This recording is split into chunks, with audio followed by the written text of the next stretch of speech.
I get what you say, it's obvious. At the same time, not every player has done something like that, especially coming off a contract. Was there something specific that motivated you, over the last couple of years, just being around Boston, seeing things that you've seen?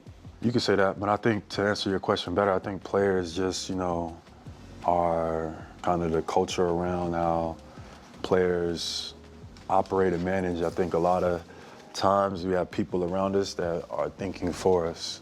They just tell us to focus on basketball or whatever.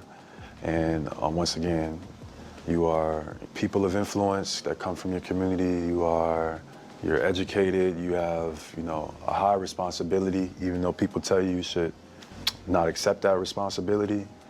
I believe you should.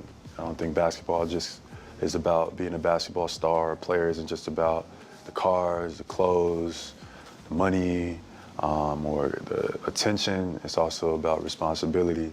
But I feel like the people who are around our players, the agents, etc., just the overall media or narrative is that you should be more focused on these things. The influence is like pushing them, that's the most important thing. You get praised for doing those things, but you don't get praised. It's like you don't get nearly as much attention for doing what's right in your community. And that can sometimes, confuse the minds of our young athletes. Because obviously we put them on a pedestal, but I think, they should be celebrated more for what they do in their community rather than them being on TMZ, or rather who they're dating, or rather what kind of car they got, or et cetera. I just think society is backwards.